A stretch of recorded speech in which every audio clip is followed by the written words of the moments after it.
Hello, hello, hello. You guys want to talk into this for a second? That's definitely catching. Yeah. You see how big that is on the bottom? And then you talking to yours. I can hear this one. We're here today with... Yeah, that's clear. I can hear you on here. Give us some breaths. You see how... We're here today with Sweet Dream, coming out of Spotify. Perhaps getting some tacos after. Taqueria El Toro, bitches. Yeah, that sound is great. You can listen for a second if you want, because you can hear it while it's going. Just like... So where's your weed?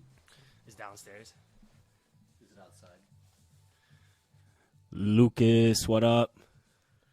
My pussy's wet. I am your father. I feel like that one was the lowest so far, but I don't know. But I think they are all. They should all be. Either way, with this, with at least 3 of them hooked up, I think they're all 4 hooked up. It would be. It's gonna be pretty damn full noise. Eyes, liver, pancreas, so many snacks, so little dye. Dang, I just missed it. I took the headphones off, sorry. Damn, fucking, what a shame, We dude. recorded it though. Look at God, even the audio looks scary. Yeah, it really does. My buzz downstairs. I mean, we can go get a blunt. I say that I don't have a car, but I don't have a car. We would Lucas have would be to- the only person fucking going out to get the blunt. well, I mean, we could go. We're not going with him. It's a single man mission. Don't think that's true. I mean, it is 12:47. It would have to be really, really quick. That's have why to go it's a right single now. man. It's a single man mission. Lucas, go. Why me? You're the only Just one get with the- a vehicle. What about the one hitter? Oh yeah, do you have one Do in you there? have one? I do. That will be fine. You have one in your car, right? Yeah. Yeah, Yeah, let's just dude, use get that, your and shit then in your we'll car. smoke a blunt Get afterwards. the shit in your car. Let's fucking hit infinite one hitters until he gets here, and just kill. Is this them still? I think so. I like this. I want to ask them about their album artwork. We haven't really talked to many bands about that, and some bands don't really want to talk about that. But Do they do their own artwork, that's or the do they question. outsource? That's the question. And also, like, but to me, like, artwork, like the artwork of a book or a text can mean a lot. And like, you know, never judge a book by its cover, but I judge disagree. it negatively if the cover tells you nothing. The No, cover should tell you I something. disagree. I think that the best books I've ever read were like covers that said very little. Like this Yeah, shit. This says nothing. But that says This something. says The nothing. eyes tell you something. You The already eyes have tell it. you Asian. The eyes tell you Asian. Hell, there The you're in eyes there. tell you that there's an Asian person. But there's that a wrote lot. this. There's a lot to unpack there if you really want to, because, well, this is honestly just because I spent. The I was in a Japanese philosophy class and we storytelling spent a whole class just looking at this cover of this book. of that one. Not that one, but a philosophical text. But And this. The cover of this is ridiculous. It means nothing. I don't know about that, because It it is- definitely tells me infinite because of the clouds. You know what else it tells me? Nothing about the plot. But that's okay. But I still think artwork can have value. And then you look at like Winesburg, Ohio's original artwork, and it's fucking. It looks like the town. And then you look at Lunch Poems, right?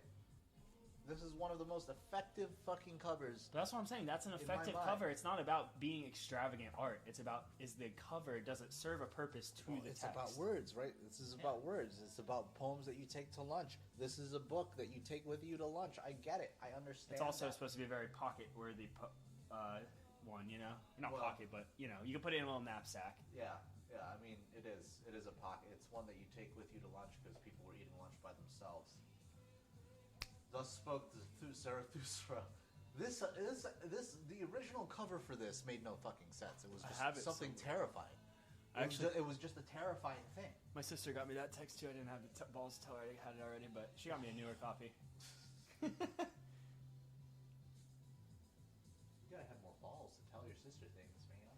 Oh, it's okay. Tim O'Brien, things that they She got me Polaroid film and something else. It wasn't like, Raymond Carver. yeah, I haven't read a ton of Raymond Carver. I dated this girl who kept like getting me Raymond Carver books. I love Raymond Carver. How have you not read Raymond Carver? you've read. We'll Probably talk same about way you when we haven't talk read. about love, right? Same way you haven't gotten into Philip Roth. Is Philip Roth short story collections? No. That's why I haven't gotten into it. I'm not. He has one that I read that was collections. Good. I think Goodbye Columbus was part of a short story Columbus. And here's the thing: I may have read Philip Roth. It's just not one of the people that I borrowed from. Yeah, I think you would remember him if you read him. Honestly. That's fair. Yeah. 9 Stories was really good. The Glass family is one of the most interesting families that was created. John Updike. Fuck. Great books here. Ernest Hemingway. Fuck him. I have pretty much all the Hemingway collection. I mean, Him and J.D. Salinger, as people. Okay, you got the one hitter. I mean, Hemingway. Oh yeah, we can go down, or I can come up here. The buzz You downstairs. get the weed. But yeah, I don't know where it is. Hemingway, I would say he was he would definitely not thrive today. In terms of just his dude. In that he's alt too manly. sphere. In that alt sphere, bro. But he wasn't alt though. That's the thing. He wasn't he wasn't trying to be alt. But I'm saying he would be alt now. He would maybe if he was still saying the N word and stuff, but he would be different. He would be alt now. Yeah, of course. But so would every other writer because Steinbeck was using the N word, dude. Yes, but those are white writers. There were African American writers and writers of color. That's fair, but they weren't being as widely published in white America. Yeah. Yes, yeah, absolutely. I will concede to that, but I will also say they wouldn't have been canceled. They probably would have been more popular. Do you have a lighter? There's a lighter right there next to I think your big ass lighter. I have small lighters. You do have a small lighter. Yeah, I have butt down. Yeah, and then there were the female writers. They weren't problematic. Zelda wasn't fucking problematic. Actually, no, Zelda was kind of racist, but it's okay. It's all right. I mean, that's the thing is, are you saying she's racist based off 2022 or based off 1922? That's a real question. Based off 2022, presentism is a real thing for sure. Yeah, so But Zelda was just. She was just a deer. yeah, I don't think she really knew any black people. yeah. That's the other thing, right? I mean, yeah, that's definitely a thing. I don't know. I just feel like. But Steinbeck was definitely racist. He did not like Mexicans. No, he did not. He lived in California amongst a lot of them. Yeah, And he probably bred some of their resentment. Yeah, he thought that they were. He's been quoted in interviews saying that the Mexicans that he's worked with and that worked on his father's. Remember, his father owned a plantation. Not a plantation, but like a farm. He said that they were lazy. They were the laziest workers. I'm like, what the fuck? Why would you go on interviews and say that out loud? How is that useful for you? Goes against all the Mexicans I've ever met. Lazy. He said lazy, trying to game the system. There were a lot of things that he said problematic. Just a lot of familiar tropes, isn't it? Is it familiar? That's literally 1980s welfare queen tropes. That's true. But it was before 1980s. It was before. I know that, obviously. But I'm saying these are tropes that have been used through time to specifically in a political context to not have to take responsibility for the wrong that we're doing to the. It's oh no, we Associated class. shouldn't have to give you any money back. This is your fault. It's all about It's all about responsibility. But I mean, Steinbeck. That's the thing that's most disappointing about him. It's he took personal responsibility in his works for white man conning white man. Yeah. But beyond that, I think that's because he felt conned by. He was I can relate to this, but he was very he was not class conscious. He definitely say that. I don't think he was race conscious. I do think he was a little class conscious. But I mean, class in the sense of if you're really super class conscious, then you understand. Race conscious, yes. Yeah. But he was white conscious. Yeah. Regarding that was also very 19 early 30s 40s. 60s, I was gonna say even, but yeah, because. I mean, Catcher in the Rye is fucking not conscious of its own economic proclivities, its own privileges. Which is part of the charm of the book. Well, it's also part of the reason why J.D. Salinger didn't deserve to be. He didn't deserve it. He was a terrible person. I don't know that I know enough about him besides being a recluse. Molested his daughter. Well, that's probably why he was a recluse, isn't it? Yep.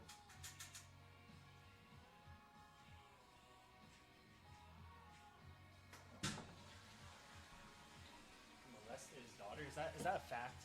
Yeah. Damn.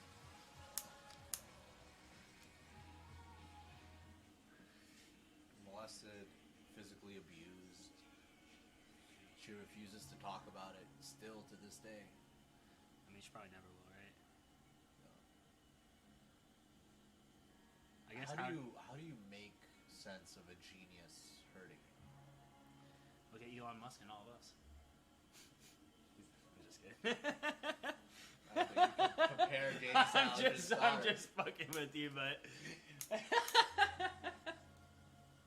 but on the real, I mean, Elon Musk, he it's a very different situation. But I'm just saying, I don't really think he's necessarily. I think he's very smart in a very. He's Lex Luthor. I thought he was Batman. He's Lex Luthor. I think he's smart in like very particular ways, but like he knows how to build engines and like Yeah, I think he has shit. He's a good engineer, no doubt. He has a very big bright brain and a really small left brain. Yeah. I don't think that is actually scientifically how you represent those two things. The right brain, left brain thing has been a myth for some time. They just tend to feed into. But I know what you're saying though, like, but like he's way more like okay, yeah. He's more analytical, I guess. Sure, he reads numbers and not pictures. He's autistic for sure. Like there's oh yeah. You can see it in his face a little bit, honestly. like, yeah. Dude, yeah, it's definitely like, I mean, obviously not that bad, but it's probably like Asperger's or something. Yeah, like a functioning form of autism is still autism. This band had. Dude, I saw they had a tiny desk. Did they? Submission. Huh. Submission. Oh, one of my friends So in at New least York they're had into done that. that. Yeah. Oh yeah, I'm we sure could potentially. I feel like a lot of people do that. So We're Submitting approaching now. 1. Are they going to be here at 1? Oh, he just messaged me. He said ETA 120. See y'all in a bit. Word. But it had to be. That's fine with me. Yeah. I wish they had like some kind of like about page. Do they even have a website? They actually just were like, we can throw a homie on the guest list if you want to do a review for the show tonight. Let's do it.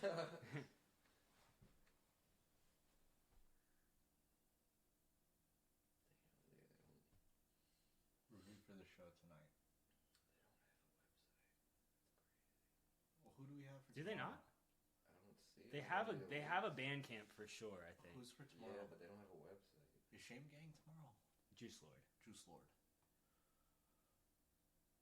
That's gonna be a Juice WRLD. heavy Yeah. and like not in a bad like I feel like his music is more very experienced, like more than like. Has he been doing the game for a while? I don't know. No. I mean, he actually had a music video during COVID. I think it was called something like quarantine. It was around quarantine time, where it was like that popped off. He's been making music for like I've seen, I think at least a few years. So I mean, hard to say like whether he's been at it a while. I feel like this but is one person's band. yeah, Everything I'm seeing, it's by the Julian guy.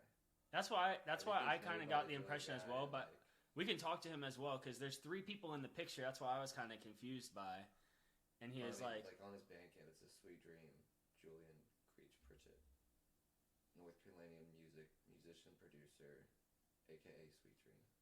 yeah. So I mean, this is like his page. This isn't Sweet Dream's page. This is Julian's page.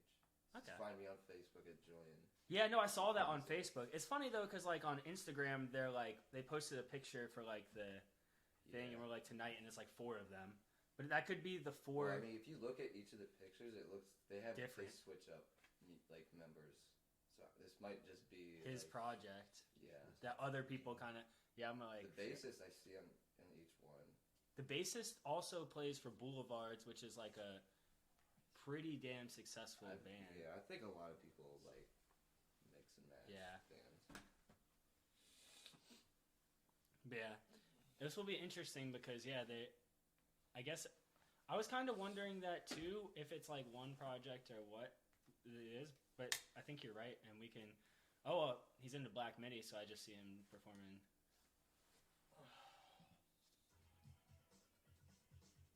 This is him, or Juice Lord? No, this Juice WRLD's gonna be rap. This is from Sweet Dream Band. Sweet Dream. Was Juice Yeah. WRLD there that night with Tab One? Yeah, he was the one playing when they got like so hyped. Yeah. I was so hyped. Honestly, I was into it. It sounds like a Tony Hawk Pro Skater 1. They're covering a song by his band Black Midi. That's kind of like I could see that. Oh, Lucas hit it. Word. Yeah, Hell yeah. I passed it to Lucas. Yeah, I didn't even. Yeah. I did. You had it in your fucking lap. Well, no, because Lucas normally doesn't smoke on like I don't before. like to. Yeah, that's why I didn't even. Rule, but I just don't like to. Oh, because he gets socially awkward when he smokes. Yeah. I mean, yeah, it's normal. No, it's not. I'd say so. It is. I don't give people that smoke before they go out. I never Yeah. got that. I mean, I think get it, there's I different don't get people because like for me it relaxes me and I can talk easier. But like yeah. it's like I smoke before I go talk to work and talk to like a lot of people, you know. So like for me it's like I it, smoke before it I go to relaxes work me in too. the- But then I have to count, and that's always the worst. It's like when I have to do accounting when I'm fucking When you baked. gotta use your right brain. Yeah, no, I have to do accounting. I'm just like, yo, I already forgot the last series of numbers. Yeah. Fuck. And so I become meticulous in my record keeping. I literally write down all the I fucking. fucking did it. Oh, it's your turn. You ever mowed the wait. lawn while you're high? oh yeah. No. Yeah, Great. No, Is- I have not. Great, because no. it's mindless work. I boxed while I was high, which is That's not also really mindless. fucking amazing. Yeah, it is no. mindless, actually. I mean, yeah, if you're good, like I After a play certain I play level, then it baseball high, becomes that's like- fine. yeah. But I feel like you wouldn't play probably like a game. I mean, yeah, when I was in college, I didn't fucking smoke before games. Oh, that's what I'm saying. But like, because like it's a different like if you're gonna actually box another person competitively, you wouldn't be high. Yeah. I don't know. Nick Diaz does it, and I've always wondered what that's like. I mean, I played hockey high hella times, so like different sports. Nate but, like, Diaz yeah, fights the it's highest directly level of against people. it's different, yeah. You know, Nate it's like Diaz fights the highest level of people high. He eats like an edible, and then he fucking goes in and fights them.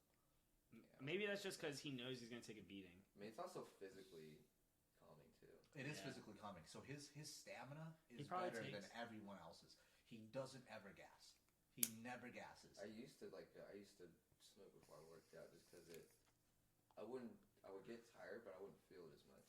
Yeah, And, and like, he- it wouldn't hit me as hard as I did. He if I makes was fun of sober. people in the ring. Like he makes fun of them in the ring. Like he'll fucking clown you and I get feel like hit by beating- you in the face. I feel like beating somebody up's good enough. No, this dude's different. This dude's different. I've gone high and I've fought people, but I've always taken them seriously. This dude like literally disrespects people while he's high. It's like the Conor McGregor weed. He fought Conor McGregor. Did he beat him? He fought Conor McGregor high. Did he beat him? Yeah, once, No, lost once. lost twice. Oh damn, they had a Three, triple. Yeah. Damn, that's the ultimate like fighting shit is to have a three fights. It's called a trilogy. Yeah, of course. Fuck you. I was searching for the word. You saw that. Yeah, no, trilogies are amazing. If I could ever have a trilogy, it would be with fucking Mayweather or Pacquiao. Like, oh god, because Yeah, you're gonna fight them when they're 70 and you're fucking 30. No. I meant in Why would you the want No, to I'm go just- three That'd be nice. on your trilogy? I'd fight Ryan Garcia now. I feel like me and him would have great rounds. He Should beat fight- me. He beat fight the Logan fuck out of Paul. me. I He fight beat the Ryan living Reynolds. trash out of me. You should fight Logan Paul. Yeah, No, Logan Paul would beat. Yeah, he beat you up. He beat me up. No he's offense. like he's 200 pounds. I feel like he's a tank. He's huge. Also, his hands aren't that slow. Like he is gonna hit me, and I'm gonna take damage. And also, You're he's gonna take 50 damage is the biggest he's thing. 50 pounds heavier than me, and if I hit him with anything, So is he Is that fighting what people brother? his weight? No, he fights them at a catch weight because he's not a really good boxer. He's a terrible boxer. Oh, so it's like catch weight means like in between like 10 pounds or something. Like Catch weight means that they both have to agree on a weight and meet at it. Okay, it's so gonna like be a say like 180. 185. Yeah, 185. Yeah. Okay, that makes sense. But that adds another dynamic if it is just him because I might. if be this able is to. like to have a band that's just your project, I feel like in particular is like Well, I It's- mean, there's been like that, like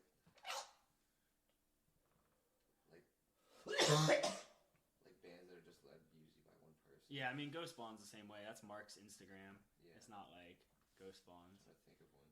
But like, I just feel like it's because a lot of times when we've interviewed bands, besides Tab One, we didn't even talk that much about Cooley High, but like we did. Well, no, because Tab One's he's His an own. artist. Yeah, that's what I'm saying. himself. But we a lot of times have interviewed the whole bands. This will be different because Right, but this is one person's project essentially. But this is still what the fuck is her name? God damn, let's see, maybe Smoke and I can't remember the name. They released a live song that was recorded at the Poorhouse, which I'm interested in talking to them about as well, because. But this is like a Sweet Dream. Bro, this is not them. This is not them. Are they on Apple? But this isn't. Yeah, this isn't a Julian interview. This is a Sweet Dream interview. So I feel like we should interview this as a collective. Are they on Apple? Because like I'm looking them up. When we did Tab 1, that was a Tab 1 interview because Tab 1 is an artist as himself. Let me see if I can find. They should be on. Yo, they're definitely on Spotify. Why is I can't find Sweet Dream? Well, it's hard. There's a couple Sweet Dreams. Oh, I think I found them. Yeah. Deity. No, this is them right here. Oh yeah. Oh, this is way better. This actually sounds so much better. Well, because that album that you got is way more like acoustic than the rest for some reason. Which we can talk to them about. Is this is the one? Blessed Curse? Yeah, well, I can tell. Yeah. It sounds more acoustic. Yeah, why did they move away from this sound? I think they moved away from it. I think it's just phases. This isn't the lead singer that I heard. Yeah, I was telling him they have a lot of features because I think this is one guy's band, so we kind of probably just reach out to people. Hey, you do this and that. Somebody plays the organs a lot. I don't know who it is, but I hear a lot of organs. We've got some things to talk to them about. Okay. Yeah, so like the Doors. I hear a lot of Doors. Okay. And they like Black Midi, so they probably also like Black Country New Road. They probably are like. Well, I just looked on YouTube. They have a fuck ton of Pink Floyd covers. They have a lot of shit on YouTube. And they're the headliner for the show tonight, for what it's worth. So. I saw Born in Sue somewhere with somebody. I think it was Ray Gun. They opened for Ray Gun. Was that the one y'all went to? Yeah, I know Harvey Street. I saw. Yeah, you do go to Ray Gun. Yeah. Yeah, so is that those dudes before them? That was the Born in Sue. Oh yeah, they were like the first one. Yeah. I saw them. Yeah, they're not bad. They're pretty good. I like their singer. I like this more than I like the stuff that I hear on Spotify.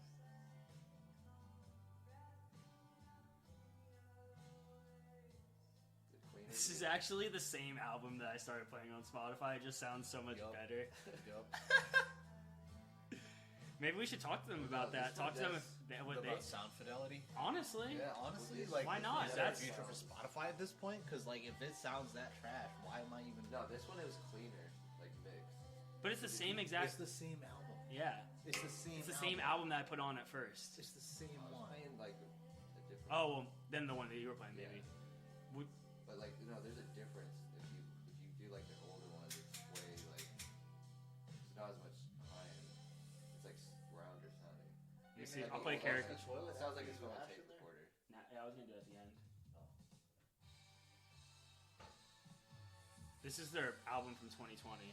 Yeah. With the fucking organ.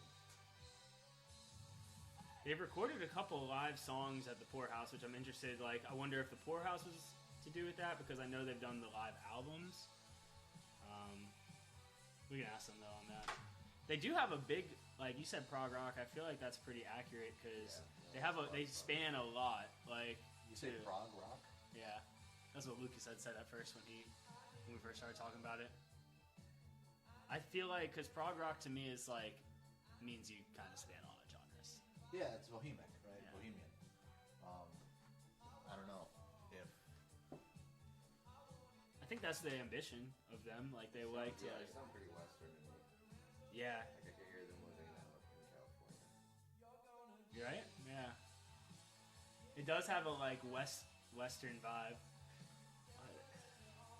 Yeah, some of them, but like when it's just like them playing the guitar like that, and songs before it sounded kind of more.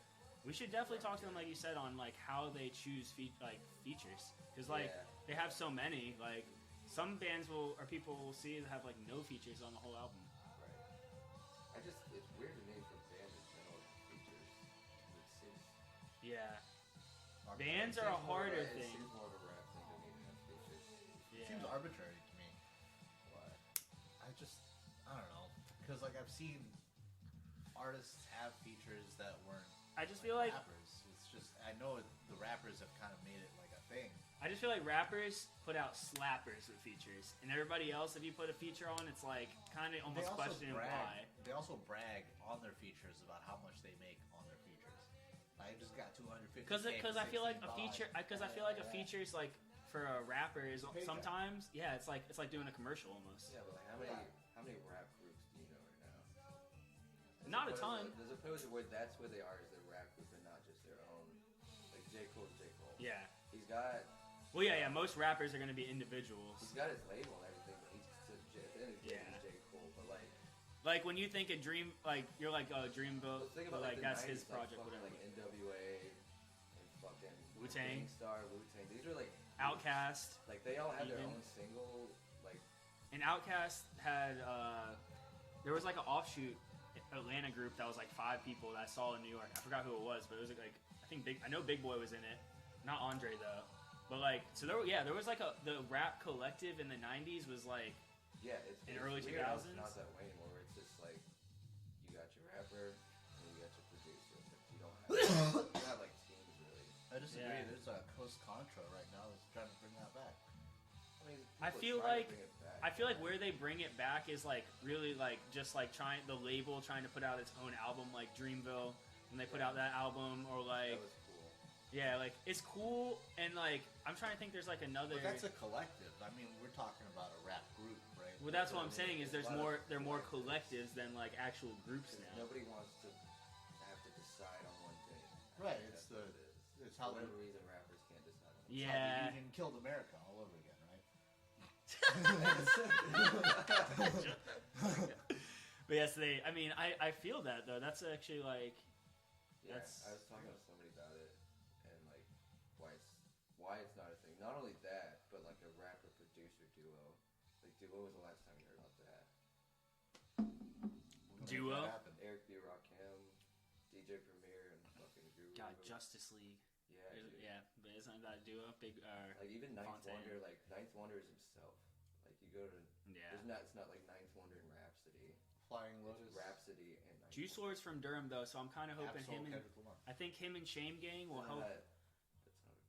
Nah, because what are you talking about? Black Hippie.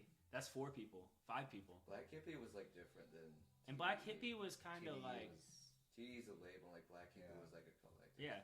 It was like a movement kind of. No, well, Black Hippie even, I mean, was more really. I mean, honestly, because you would have people feature. Yeah, like it was bigger than TDE. Or not bigger, but it could involve more people. You didn't have to be in TDE to be a part of like Black Hippie songs. I think it was like a movement. People who were about. Blacklit Bastard was a fucking power song from that. We got 5 minutes. Word. I feel like we're ready. You want to smoke another one? We'll smoke another one. We'll see if they want to smoke too. I feel like this song just reminds me of that like whole like thing. There's just Absol and Kendrick on this song, but it's a fucking power song. Absol, dude, did you listen to Absol's new album? No, should though.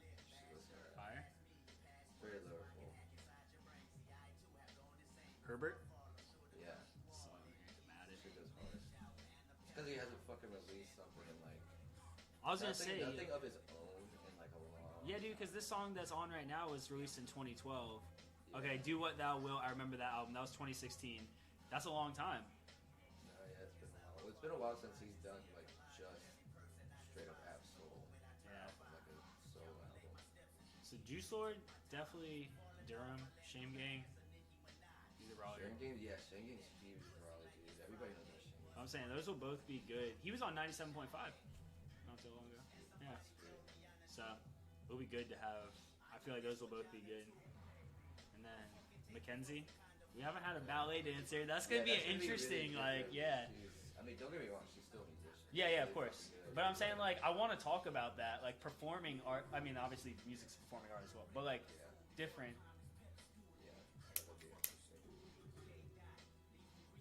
Yeah, she's pretty cool too. I mean, we talked a few times. Monster concert.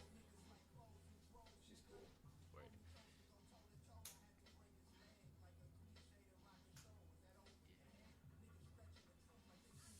this album Control System, that was like Absol. I feel like was on top of his shit. Like you only know it.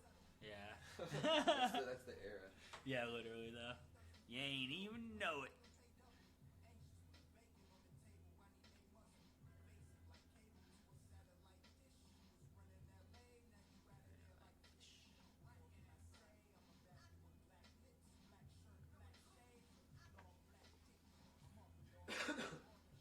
Let's see if they say anything. We got like four minutes till we find it.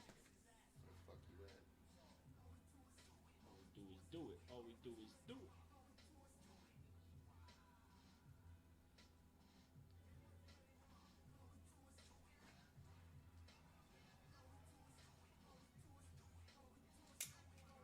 Yo, did you see this sports reporter who got put out in the snow in Iowa? And he was pissed. They were like, because they were like, yo, you have to do the weather today. And he was like, are you fucking kidding me? So he had to... Somebody's got to do it. Yeah, but he had to get there at like 3 in the morning to go do weather coverage and sit outside. And he was like, dude, I'm going to see it. Thing anymore? I've been watching it. I don't think it's a thing that Dude, this man was... reporters do that. I mean, dude, he seems pretty fucking pissed.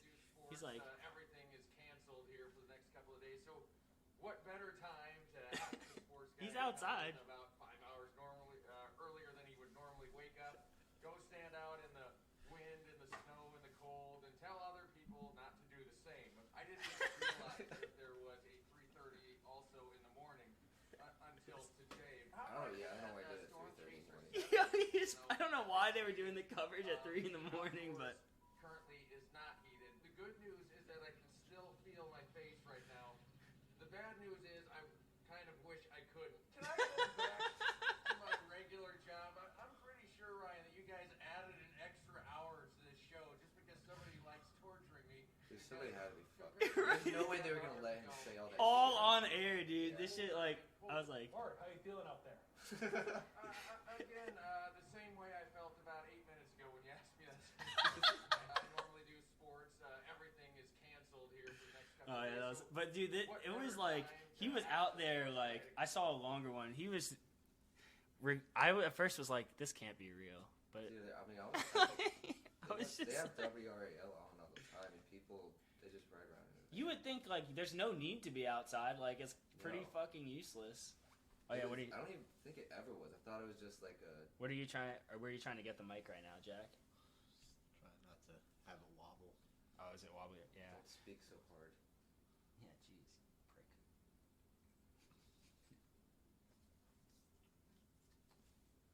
Firmly grasp it. Sometimes it comes down, like... Fuck. Things fall apart. Yeah, Okonkwo. Never forget. He was an athlete, you know. Who, Okonkwo? This one, honest.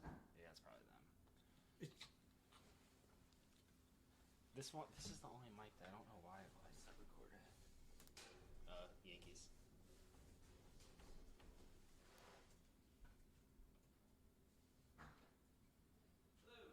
You're already. Julian? Sweet drink? Yes. The other band reading part. What's your name? Jack.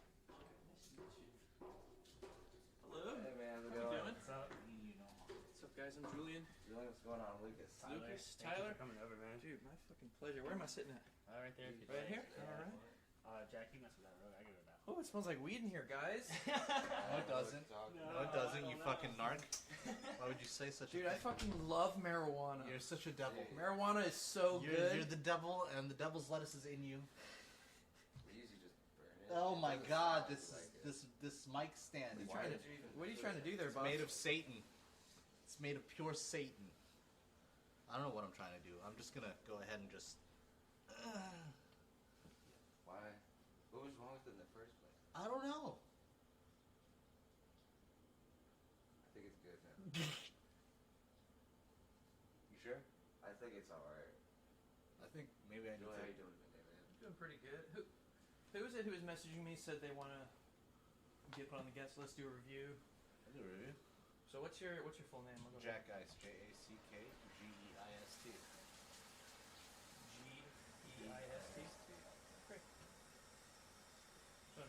down. Thanks for doing that in advance. My No problem. I had a photog that I hired, but I think he's got COVID. He's like, hey man, I woke up with fucking sore throat yesterday and feeling like shit. Hopefully it's gonna go away. I'm going to take photos. I'll take some Alright. photos. Sweet. Yeah. But yeah, I had seen that. Thanks for the message. Thanks for coming through. Oh, dude, I am always down to fucking check out some local media shit and be a part of it if I can. Oh yeah. So. Merry Christmas. No. Oh, is that me? Yeah.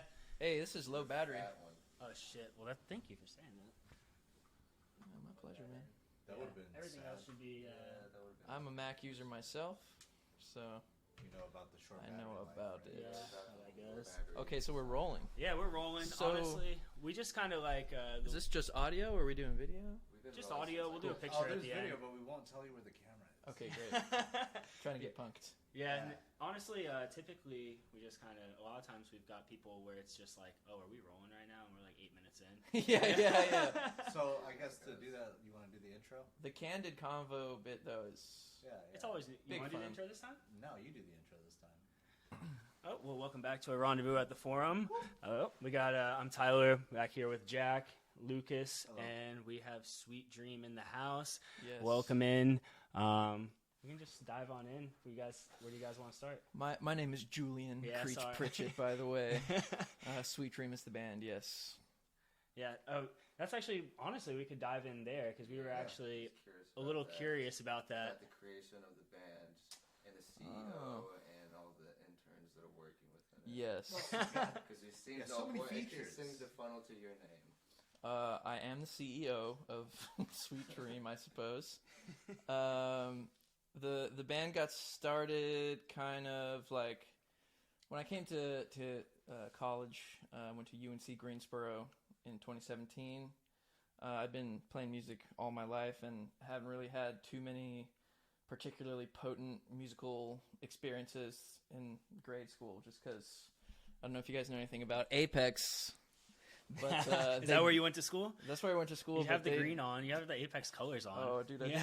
didn't even mean Are to. those Apex colors? Those, am I wrong? Yellow. Actually, Put the yellow. I'm wearing my Kendrick Lamar merch. Thank you. Oh, There we go. Well, that was underneath the Apex merch. For those at home, he has a damn shirt on from Kendrick.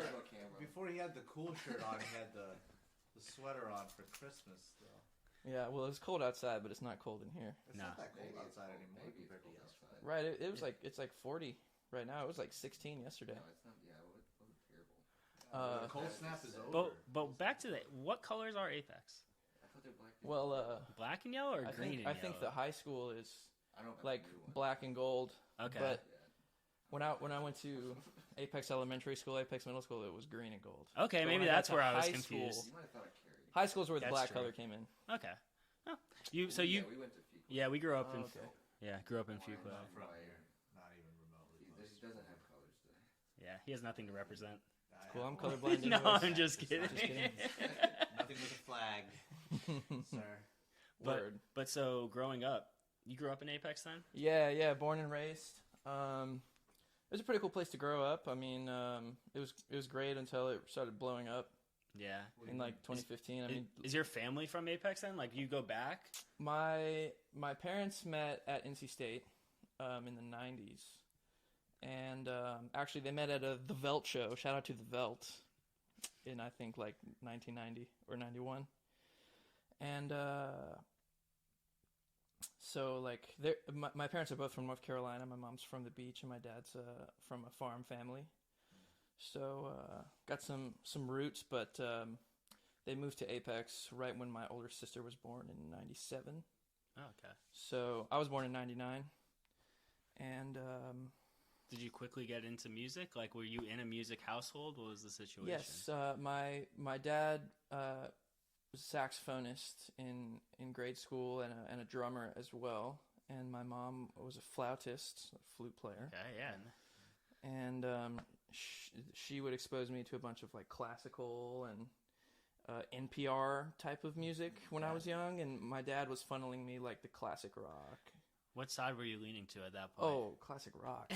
Come on. Classical music was so boring when I was a kid. I get a lot of it now, but that's because It's probably a lot of like what you learned. Yeah, I feel like it. yeah. I mean, I was just trying to rock when I was like that 7. was the You know rock what I back mean? then, though. I mean, True. People were fucking jamming out to Beethoven. Like when People they were were like, shit. yeah, yeah, exactly, It's, moshing at the Beethoven show. Yeah, they were unironically doing it to Tenacious D. You know. Thou shalt openeth uppeth thine pit. But Which artist in particular would you say your dad kind of Oh, okay. on you? AC/DC. That was like the reason I picked up the guitar was Angus Young from AC/DC. And I will say, all my life I've had obsessive compulsive disorder, and it's particularly strong about like arts for some reason. So like AC/DC was like my first band obsession. My first like 6 months, like I'm listening to everything they ever put out, you know, watching all the YouTube videos and stuff. And I got pretty hooked, and my parents wanted to start me on piano lessons, so I did that for a year or so. Kind of like got some dexterity and some musical ideas in my brain, and then I kept hounding them about the guitar, and then I finally got hooked up. I have an uncle who I guess my dad hit him up, and he came through with a Fender Strat and a little Fender amp for me. It must have been like 8 or 9. But some more bands that my dad put me on to, The Replacements. Oh, nice. And Love George's The Replacements. would be some great songs. Fishbone. Little more unknown to people in our generation, but if you're listening to this, check out The Reality of My Surroundings by Fishbone. A really great album. Against Me. Any lead? Oh, Zeppelin, of course. Led Zeppelin? I did see some Yeah. Floyd covers. Oh yeah, yeah. Oh yeah, yeah. I mean, the canon of classic rock was in the car stereo. So Top 5 guitarists of all time. ooh, On okay. the I don't spot. I don't know if I could I don't know if I could give you a like this is my number In no one. order, in Yeah, no order. no order is fine. 5 Yeah. of the greatest of your greatest, but Okay. you don't have to say them in any order. Okay, okay. Pat Metheny, that dude is crazy. I'm gonna go with Stu McKenzie from King Gizzard and the Lizard Wizard, not because he's particularly amazing guitar player, but because he sounds like himself on the guitar. And there's like an infinite number of guitar players in the world, so to like be able to be discernible just from audio is pretty miraculous in my opinion. Gotta go with Angus Young because he got me to pick up the guitar. I feel equally inspired by Jimi Hendrix and Stevie Ray Vaughan. Okay. Of course, Hendrix Yeah. preceding Stevie Ray Vaughan, and Stevie kind of taking Hendrix's thing and like Texasifying it in the 80s. Giving it some salt. Yeah. Some freshness, throwing it back. Salt. Nice. Yeah. It's thick. And one more. Let me think who I've been listening to. Oh man, there's so many good guitar players, man. I want to shout out Zoe Hardy from Saffron, who is actually playing on the show this evening. At the time of recording, we've got a show at the Poorhouse this evening, and Zoe is a friend and a comrade, and she just like writes these crazy fucking tunes. Like I knew her from UNCG. She was in the jazz department studying upright bass.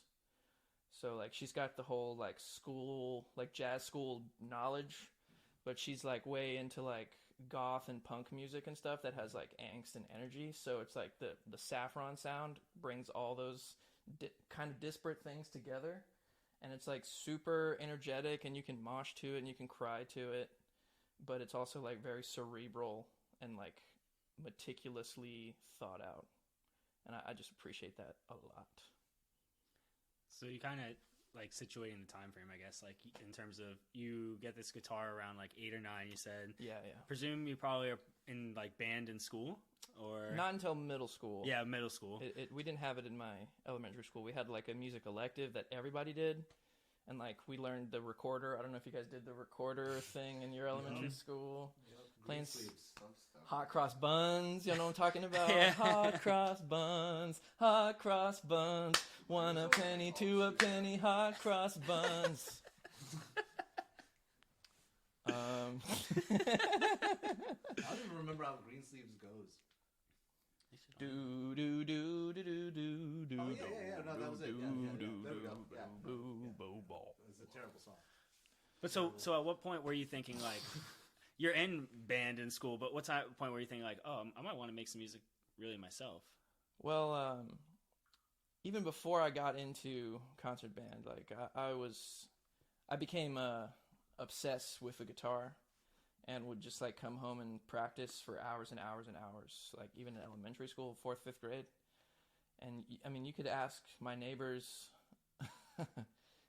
in the cul-de-sac I grew up in. It was loud sometimes, and sometimes I would straight up just like take that little amp and guitar out into my driveway and just crank it up. Did you guys have some sort of like unwritten agreement, like this is the time this ends? No, probably because I didn't push it too hard. I didn't push it hard enough for that to have to happen. But every now and again, if it's a nice day, I'll go outside and play. And like honestly, sometimes like neighborhood like moms would come and like sit outside and listen, which was like pretty encouraging. Oh, that's cool, yeah. And for them not to be like, shut up, you know. Yeah. Love that. Yeah, because you could have been in a neighbor. Yeah, and I've been in situations where you hear neighbors and people are out the window like, "Shut the fuck up." But that's good. We all know what Apex can be. Yeah, exactly. Exactly. My little cul-de-sac. Shout out Lake Meadow Drive. But then, in middle school, I came into concert band, and I did it all the way through high school as a percussionist. So I'd kind of started like messing with drums, maybe like 4th or 5th grade, through my dad being a drummer, like I mentioned before. So did he have drums in the house then? He was still. He did not actually, but I can recall like when I just got tall enough to like sit in the passenger seat, I'd started noticing him like while he's driving, beating on the steering wheel and like playing the kick drum on the floor or whatever. I was like, oh, what's up with that, man? Like, what you doing? What's going on there? He's like, oh, it's like the drums. It's like, this is the kick, and these are the hi-hats, and this is the snare drum. And so I kind of like had a theoretical idea of how the drums work before I even sat behind a drum kit. And I had some friends in elementary school, and we had a little band, and they had a drum set at their house. So I can't remember the first time I played a drum set, but playing it at this friend's house had to have been one of the first times. And I can recall sitting down and just going like... Did it kind of unlock something for you? I was just like, whoa, that's so amazing. It's like, just as much as anything else, the drums I find to be a super expressive instrument. So, well, roundabout moment. As I said before, I am the CEO of Sweet Dream, but I also play all the instruments on the recordings, aside from a listed feature. Like, if it doesn't say feet...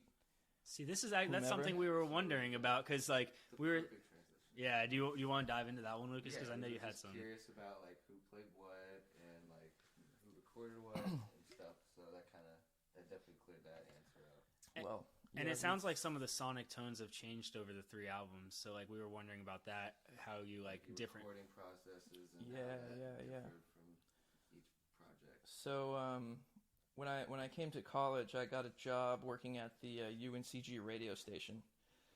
And then after a semester or two, there was a vacancy on the board, which is like 5 or 7 students that actually get like $300 a month or something to like work there. So I got hired to like actually do one of those jobs, and so I had a little office, and then we had a live room, which we would like. My job was to bring in bands once a week and do like a live broadcast. I do like 30-minute show and a 30-minute interview. Similar vibe, Yeah. I've been where you guys are 1,000 times,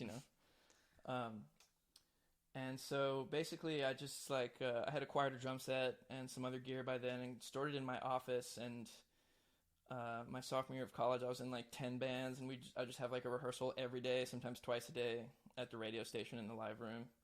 And so I got really used to playing in there, and I got used to using the equipment. And I figured like, wow, I could actually just like record in here if I wanted to. So I did, and basically I would just go in there. A lot of times it'd be like anywhere from like 8 p.m. to like 3 a.m. because that's when nobody's there, and I can just crank it up and be loud. And like that's how Caricature got recorded. Kind of like a nice, almost like a little free studio to use. Essentially, yeah. Yeah, it's great. There's so many nights where I can remember like dreading the end of the session because it's like 2:30 a.m. and I'm so fucking tired, and like now I've got to clean up all this shit because it's like a schoolroom and they got to come in and use it in the morning, and then I gotta like walk 20 minutes back to my apartment. You know what I mean? I'm just like slogging by the time I get there. So there must like, so you're saying you were interviewing bands in Greensboro. Must have been a pretty good scene over there in terms of college, especially. Oh yeah.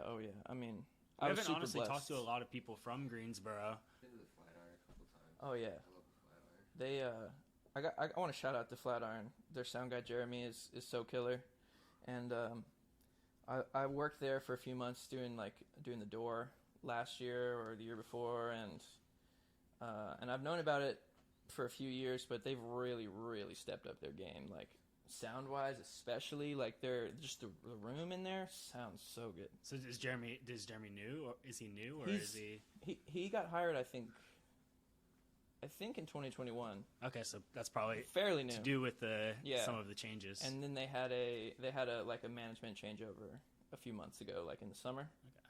So it's like everything is so much more official vibes there now. Way less of like a dive. So you released Caricature in 2020. Yes. When in 2020? I didn't get because I mean obviously that's a pretty eventful year. Yeah. Well, actually, yeah. Okay, this was really an interesting time. I put out. I can't remember if I put out. I think I put out the first single, which was "Free," the first song. On like March 10th or some shit, like right before the shutdown was like the door got closed. You know what I mean? Yeah. My date that I remember is March 17th. Right. Yeah. It could have been early April, and I could have announced it in March as well. But I remember being at my grandma's house for like spring break. She lives at the beach, you know. Go hang out with Grams, hit the beach. You know what I'm saying? As you do. As you do. And I just remember we were talking about COVID because it was like in the paper for the first time. This was March 7th or something like that. Early spring break at UNCG that year. And we actually came back to school for a week, and then it got shut down. Yeah. Oh. NC State did the same, because I was working at NC State. They did the same thing. Was that your senior year? No, that was my junior year. Okay. I think. So you did the last year pretty much virtual then? Yeah. But yeah, I had Caricature completed in like December 2019, and I kind of like gave it the old college try, not to make a pun, to like get signed and like do some official stuff, but like nothing was going anywhere, so I was like, fuck it, I've been sitting on this for 6 months now. Got to put it out. I'm tired of sitting on it, you know. And so I set my release date for like June 5th, which was like also the day that like all the BLM protests, like that was like June 2nd when that stuff started happening. So I was super conflicted. Like, should I, like, I've been putting money into this promo, and I got like an interview with somebody and like an album review, you know, like, should I put this out still? I mean, I said, fuck it. I mean, I'm gonna put it out. I'm not drawing away from the important messaging being told right now, and maybe someone can blast some of this music while they're walking down the fucking street. You know what I mean? Protesting. Yeah, and people can walk and chew gum too. Exactly. You know? Exactly. Like, they can deal with an album you know. Exactly. I understand like why you know. It's just a hectic moment, you know. Yeah, and I mean, obviously, it's also hard. Like, there's so much going on. On the one hand, you don't want to take away from that, but also like your work. How is it gonna? It's gonna make it more difficult to stand out as well. I guess though, like you probably couldn't tour that music for a bit. No. We I had booked like a 10-day up and down the East Coast, and we had like a Pinnacle show in New York City. Is it still recording, love? It is. It's just not on the. I just want cool. Visually wise, I obsess a little bit over it. So I can see and make sure that it's not on like auto mode. It's gone. Is this one supposed to be recording as well? No, it's all going through the one. Okay, cool. Yeah. But sorry, I didn't mean to cut you. No worries. But yeah, I had booked like a 10-day up and down the East Coast, and we had a show at the Bowery Electric. Okay. Yeah, in New York City. Yeah. And that must have been a fun show. Well, we didn't get to play it. Oh well, yeah. Oh my goodness. It's supposed to be the Caricature tour. It would have been a fun show. Yeah. That's a great venue. Yeah. It was supposed to be the Caricature tour. Any plans of that happening again? Well, now. Basically reopened. A couple albums past now. Yeah.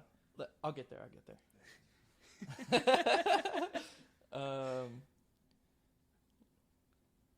What was the initial question? But so you had a tour planned. I kind of cut it off saying, I thought you were saying that you had played there, but that was the tour that got canceled. Yes. So that was one of 10 dates in New York. Not 10 shows in New York. Not 10 shows, but one of the shows would have been in New York. Yeah. Yes. Yeah. That would have been so incredible. 10 days in New York. Well, we got to go up and play this year, which was a major blessing. Shout out to my homie Mabel Kitchens, who runs Funky Boy Productions in South Carolina. She helped me book like 5 or 6 of the shows, and we did like 10 or 12 up and down the East Coast. So we have gone up to New York City and back this year. Was it at the Bowery this year? Or? We played at Arlene's Grocery, which is... I want to say it's in Brooklyn, but I'm not positive.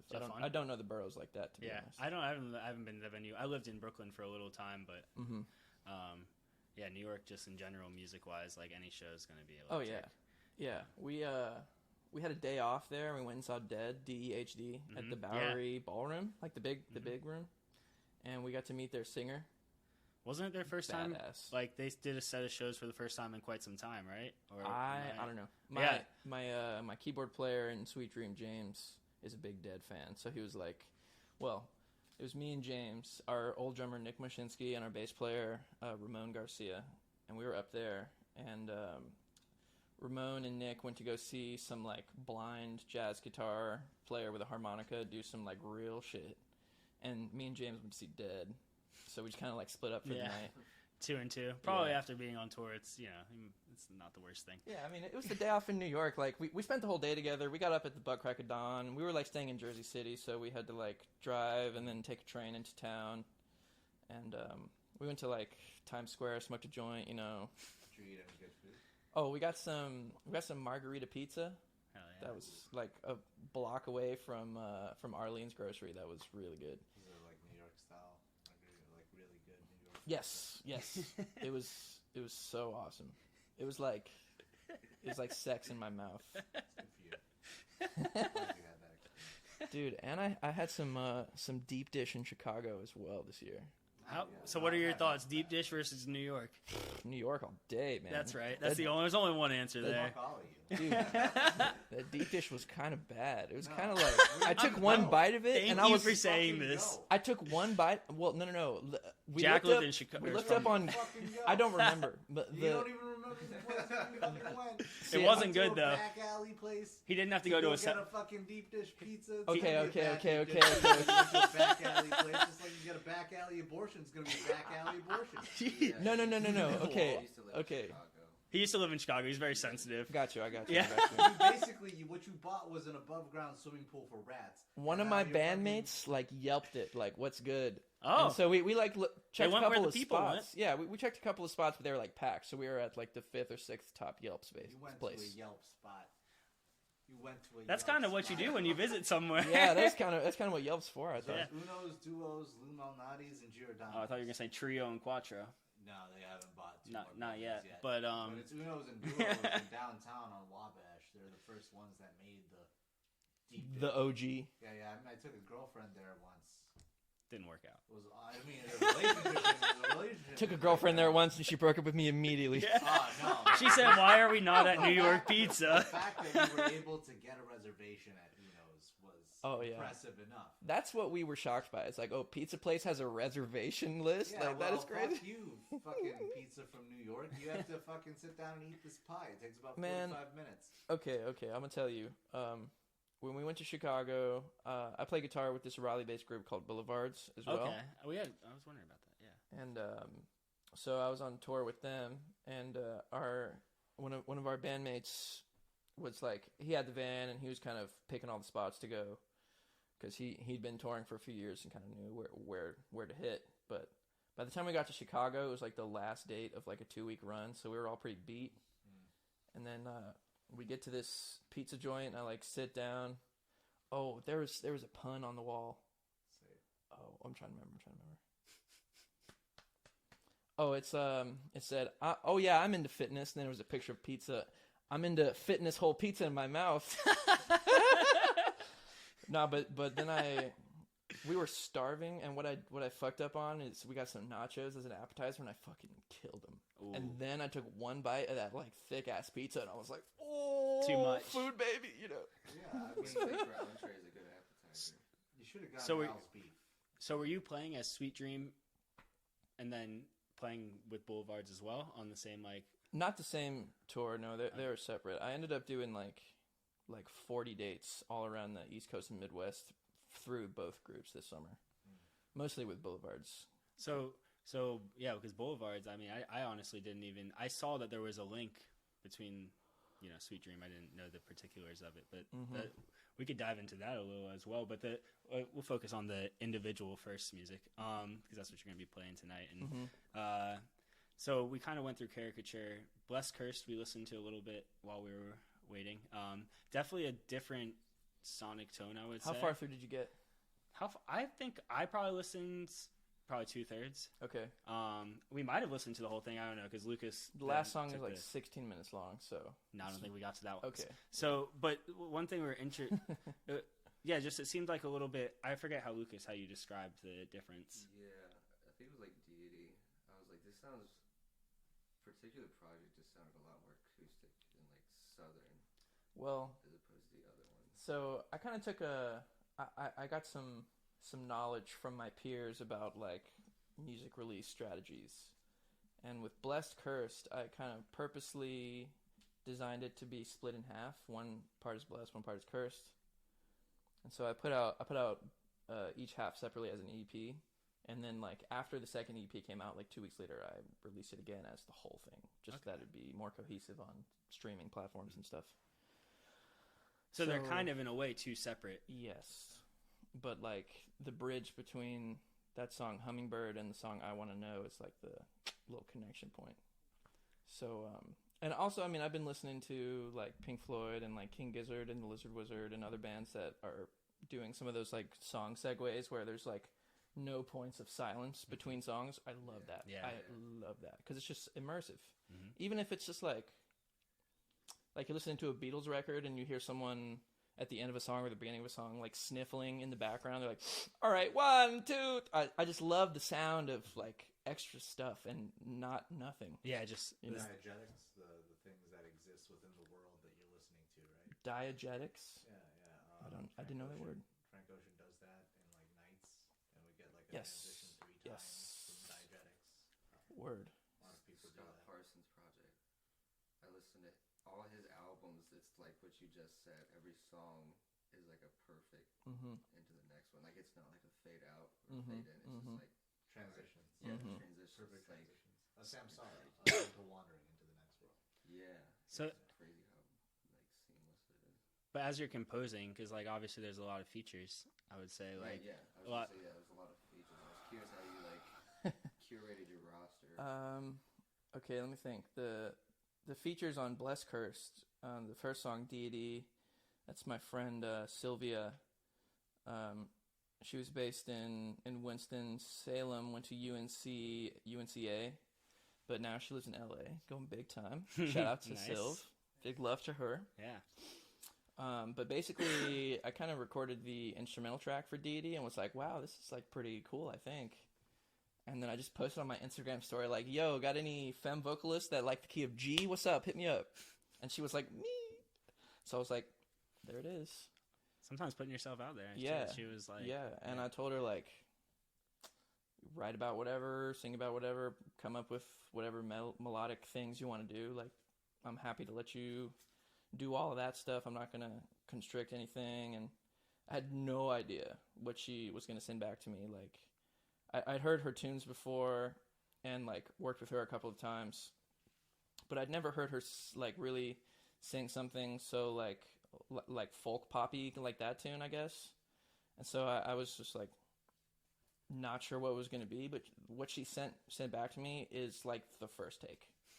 So like what's on the record is like her first send, and you're like, I'm happy I put my trust in you. yeah. I mean, holy shit. I don't know if you motherfuckers haven't listened to that shit, you should. Dee Dee. because it's killing. Nah, but she knocked it out, and we've done a few gigs with her since then, and been able to pull that song out live a couple times, which has been super fun. Sounds like it'd be good live. Yeah. I'll play my 12-string electric guitar, and it's got this real big chimey sound. Word. I'm a fan. And then let me think. What's the next feature? Probably Ramon Garcia on Hummingbird, and he plays upright bass. He's the bass player in the live band as well. So it was easy to just call him over and mic him up, and he got the whole thing done in like 30 minutes, so easy peasy.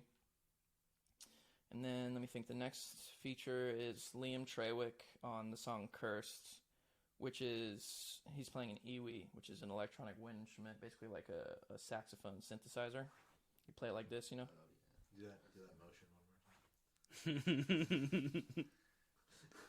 one more time.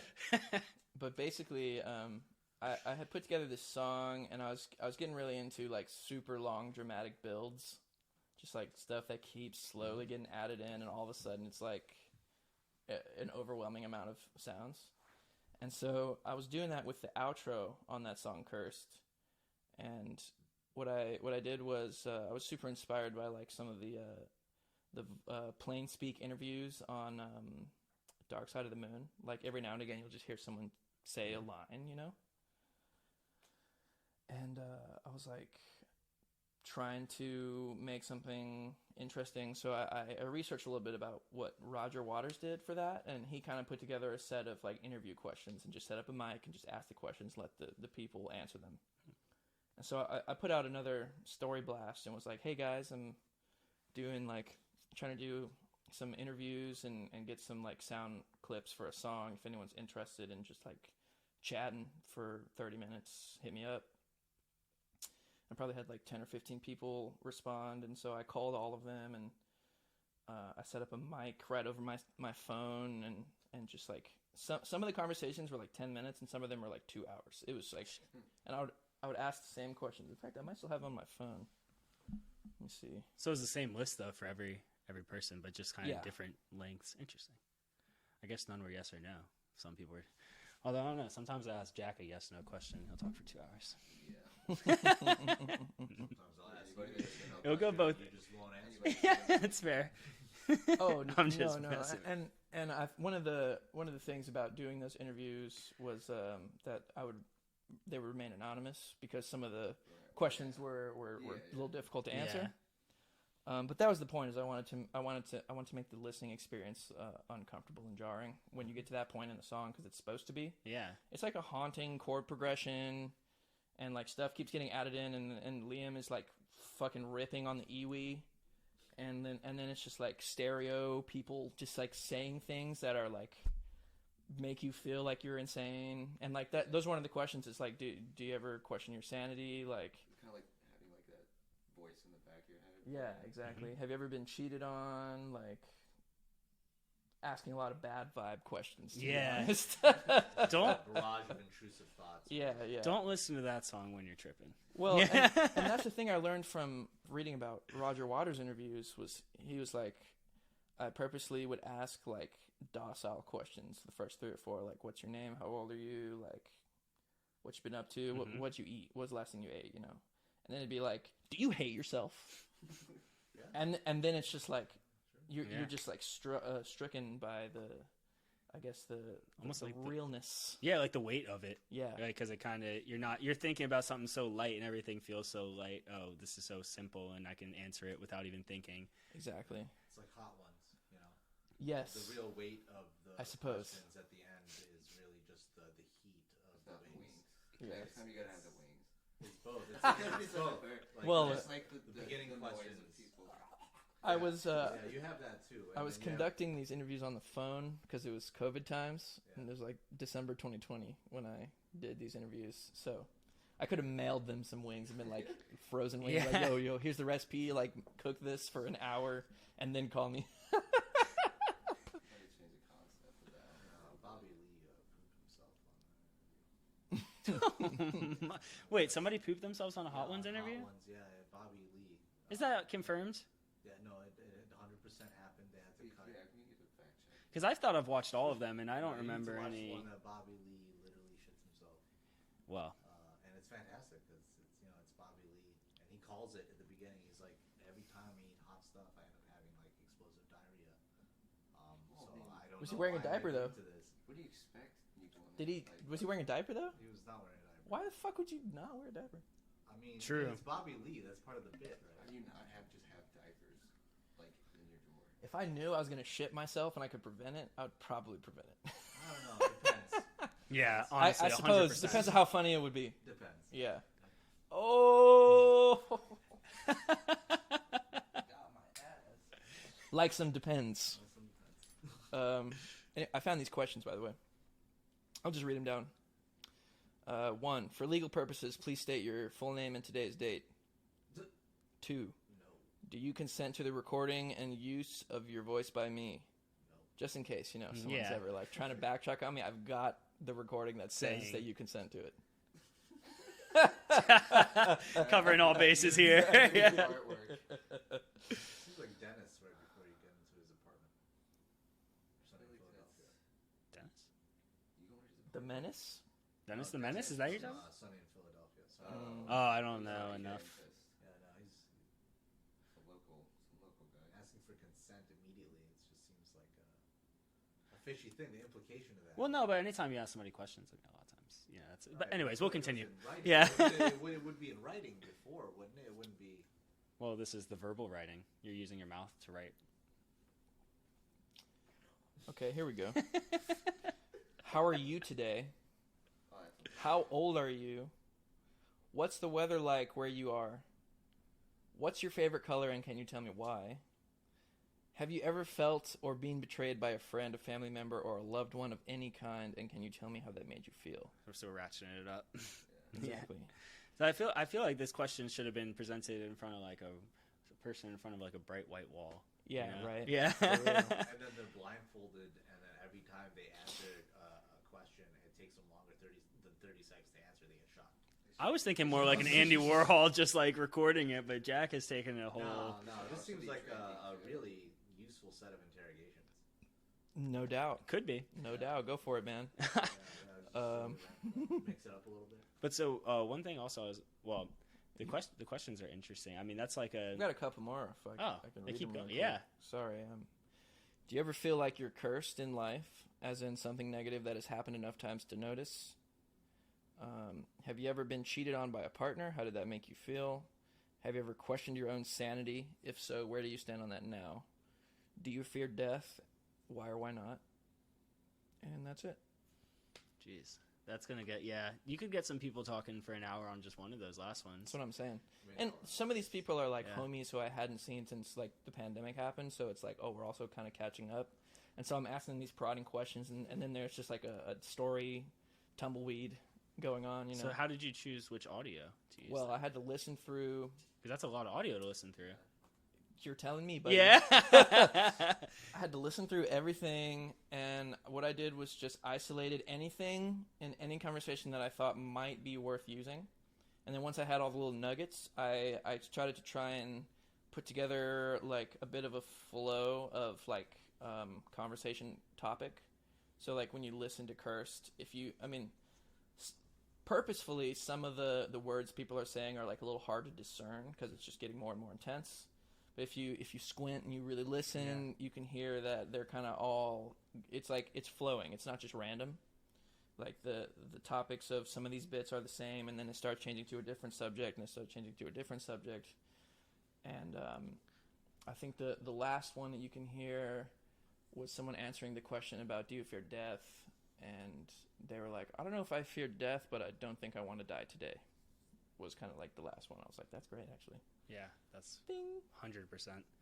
I've kind of like the frenetic energy of like how the questions could be answered too. Kind of, in some ways, reminds me of different, but like on Velvet Underground, Murder Mystery.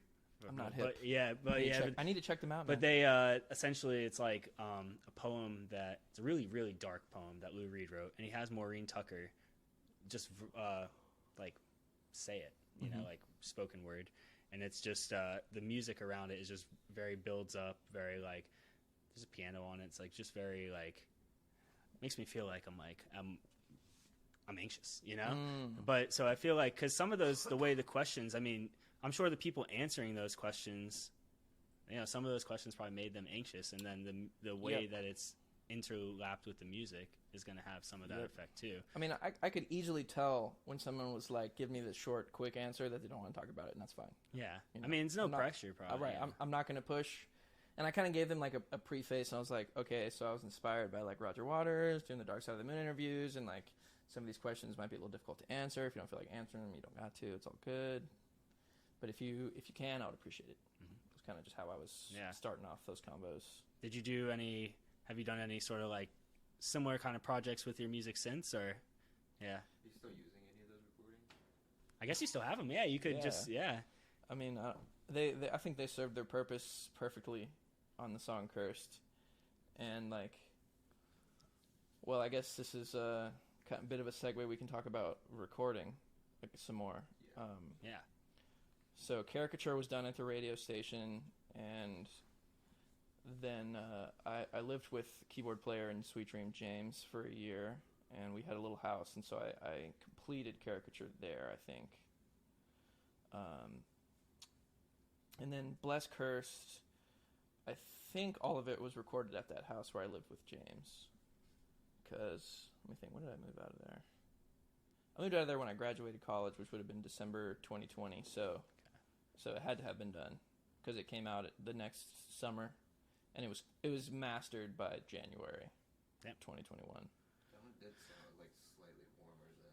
It was mastered to analog, like 2-inch tape, like that's what it sounded like. real shit. Yeah. That's fucking fancy. Actually, my godfather mastered Caricature. He's like a big sound guy in Atlanta, and I was just like, we were at a family party, and I was just talking to him about music and what's going on, and I was like telling him how I'm trying to find someone to do mastering, and he was like, I'll do it. I was like, for free? He was like, hell yeah. And I was like, hell yeah. Damn, I thought that was gonna be a hell no. Well, I mean, but I mean, family, you know, it's a nice present. Right. And he's the man. Shout out, Scott. Yeah, mastering's definitely not cheap either. No. Mastering. Yeah. You own the masters then, right? Yeah. But then with Bless Cursed, I had done, like, I really dived in on, like, saturation and distortion. Yeah, it was a little more high-ended, it seemed like. Yeah. And I just love the way, like, a snare drum with a bunch of distortion sounds is just like, you know what I mean? I'm just like, yeah, dude, that's what I want. And so I was, like, doing research on sounds and listening to records that I like, and I was like, all of this stuff was done on tape. So why don't I just find a guy that does tape? And there's this studio in Greensboro called Legitimate Business. Great name for a studio, by the way. That is a great name. And this dude, Chris Hilbert, had this, like, I think it was a Studer 24-track 2-inch tape machine. And so he mastered it through there and then did, like, a couple of final digital touch-ups at the end. But, yeah, it sounds fat as shit. Yeah. I love it. It makes it huge. It makes it, like, you would, like, have, like, no sound in it. It just makes it a lot thicker, too. Mhm. It, like, gives it a lot of space. Well, it's physical now, you know what I mean? Right, He's yeah. putting it on some shit that's real. Yeah, I mean, because I make beats, and a lot of people, there's all these plugins, you know, like a vinyl Sure, yeah, simulator, sure. like, which is cool and all, but, like, you just won't get, like, you know, like, if you have the real thing. So, yeah, it definitely makes a huge difference. Mm-hmm. For sure. Yeah, I mean, and also, I had acquired this little Tascam 106 mixer. I think I got it at the same time when my uncle came through with my first guitar and amp. I think he brought that also. And it was just kind of sitting in my closet for 10 years, so I didn't really know what to do with it. But then I was like, oh, analog gear, let me try and put that in my signal chain. And I don't have any, it needs preamps, like separate preamps to get real volume. I don't have any, or I don't have money to buy any Rupert Neve stuff. So what I did was, like, with drums especially, I would mic them up normally, and I had, like, an 8-track interface, so I'd run 7 mics, and then I'd run one, like, overhead mic to the 106, and then run that into the 8th input digitally. So then I just have, like, a fucked up crazy. Mhm. Exactly, and I just like kind of bring that in until it's good and EQ it, get the right things out of it, you know. So I mean that definitely contributed a lot to the idea of doing analog mastering as well, because I was like, wow, this stuff is just so fat. But so, were you able to lean on that relationship again for the newest project? No, actually, Chris closed up shop at a legitimate business before I had anything more to give to him. He'd been doing it for more than a decade and told me that he was just kind of looking to do some other stuff with his life. He's in his 30s now, trying to do something else than just be a studio guy forever. Yeah. Which I can understand, I suppose. Well, I don't know about me. I would do that forever. But I was working with this dude for the live album, Together Until Next Time. Is that what you were referencing? The third album? Yeah. This dude, oh my god, what's his name? Jack Shirley. And his studio is called the Atomic Garden in Another good name. In California. Yeah. I don't remember who put me on. Actually, I think it was Sylvia who did the vocals on Deity. Mm-hmm. Had worked with this guy or something like that. And so he had a tape set up and was working for a flat rate. So I hooked it up with him. And then I've got a bunch of other bands, and I sent him probably like 6 projects that he's mastered for me now. But some of the sounds have been a little inconsistent across some projects, and it's like when it's out of my hands, I can't really control everything. And so he told me he'd be happy to continue working, but then if we do, he's going to want to mix it as well. But like, I want to mix it. Okay. So I'm going to have to find somebody else. Is that just something that you're like, I'm going to mix the project? Yeah. That's going to happen. Yeah. Unless I'm working with someone like Nile Rodgers or somebody like that who's like a legend. Yeah.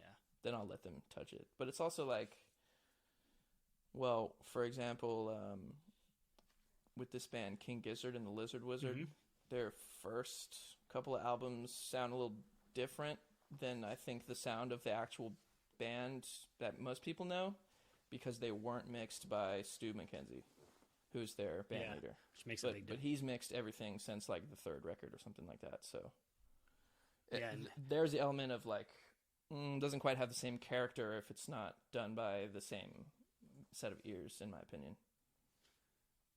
Makes sense. I mean, shit. And also you want to, like you're saying, the biggest thing is you want to keep the sound, your sound. Yeah. Yeah. And to like both consistent, but also true to yourself. And it's hard when somebody who's not there with you every single day, then going to be mixing it, you know? Hard, but also I call them virgin ears. Yeah. Virgin ears can be a fucking blessing, because if you're like balls deep in a mix and you're like, oh my god, I don't know what to do, I need to get some virgin ears on this mix to tell me what they think. Yeah, you're too what I mean? invested in it. Exactly. Balls deep, all you need is some virgin ears. Yeah. But I mean, like, True. you alluded to a lot of. Did you ever like play certain tracks and then like a week later you hear it and you hear something completely different? Oh yeah. But also like also playing to the virgin ears. I'll whenever I'm hanging out with my other music mixing friends, we'll like listen to each other's songs on each other's like recording setups. And that's where you find out the real info. You're like, oh, this shit is lacking this, or it's got way too much of this. You know what I mean? Mm-hmm. Note to self, fix that. So you mentioned some other projects as well, and you said obviously part of Boulevards. Boulevards. Sorry, yeah. How is so probably the biggest project you've been part of, or biggest band? Yeah, Boulevards. So I'm just a hired gun to play live. I don't do any of the recordings. Okay, that's why I was kind of curious about a little bit. But have some other band members from Boulevards featured on any of your singles? Well, Ramon Garcia, the bass player from in Sweet Dream, is also in Boulevards. Okay, that's what I thought. I hired him because he's fucking good. Yeah. I needed a bass player. So they hired you. What was the like process of that? I guess like had they seen you play? Did you audition?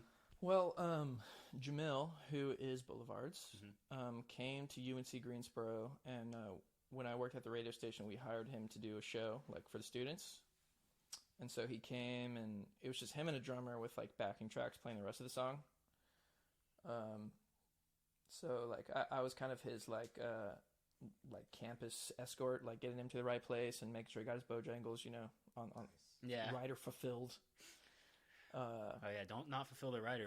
We had a story about how Action Bronson didn't get his baby wipes and didn't perform, but yeah. Anyways, well, sorry, not. It's real, bro. It's real. I'm gonna need a liter of Jack Daniels. Leader. I'd be able to perform. Well, It's for after. It's for after. And in between. little shot before you go on to It's an get the antiseptic. juices flowing. You Yeah. know what I It's for mean? the wounds. It's for the wounds after. Yeah, absolutely. But so for this, the process of getting your Getting song. with Boulevards. Yeah. Yeah. So I kind of like I met Jamil that day, and we'd become friends and stayed connected on the internet. And then I put out the Sweet Dream song "Jungle of Funk," which is on Caricature, which was actually the final project for my 2018 Making Music with Computers class at UNCG.